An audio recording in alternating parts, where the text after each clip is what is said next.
So, Digby, before the break, we were talking about Elizabeth Warren reading on the Senate floor a letter from Coretta Scott King, a 5-page letter that Coretta Scott King wrote in opposition to now Department of Justice Attorney General Jeff Sessions' nomination, then Jeff Sessions' nomination to a federal judgeship.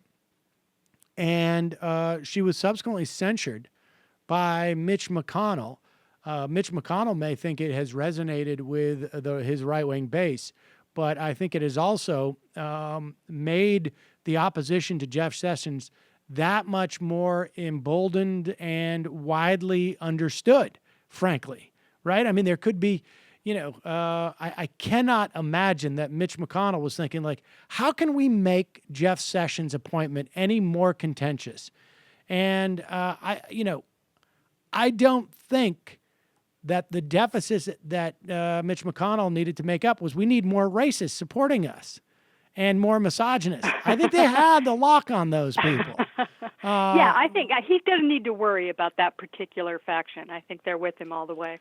So I think this is very helpful for the Democrats. And I think what it is also doing, and we saw, like you had mentioned earlier, 4 or 5 other senators read that same letter. And of course, were not censured because maybe coincidentally because they were men, maybe because Mitch McConnell realized he had made a mistake. And nevertheless, we saw greater opposition to Jeff Sessions than I think people assumed.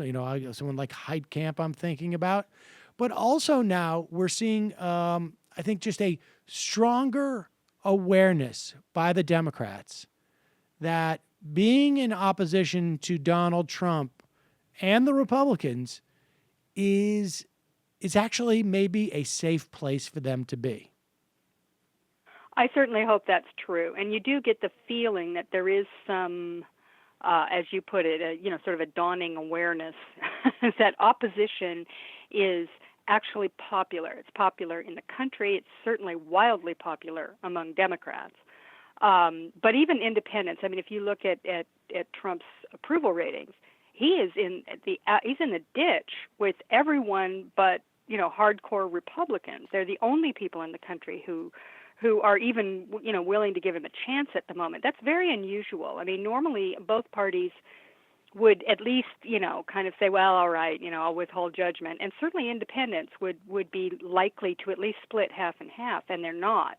It's only Republicans. So, they have that faction wrapped up, but they are losing everybody else. And Republicans are not a majority in this country, as we know from Donald Trump's, electoral victory. He didn't even get the popular vote.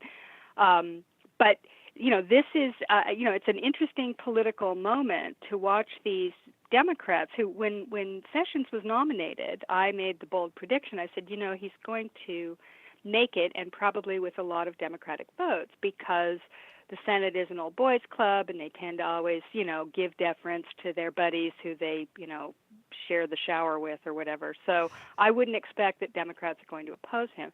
And I thought that, no matter what, it would be very difficult for them to do that to this person that they see. But things have hardened so much that, what people were interested in looking at the vote was, whether or not the Democrats would start to, really go into opposition mode and start to strategize with that in mind, with just a purely oppositional point.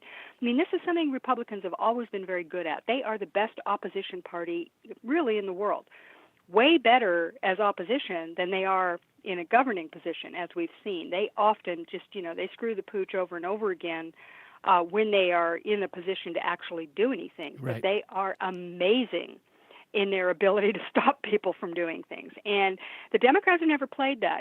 They're the believers in government, and they want government to work and all that stuff. But Trump is a unique situation. I mean, he's not even really a traditional Republican. He's something else. He's white nationalist, alt-right, demagogic weirdo. And there is no margin in giving an inch with him.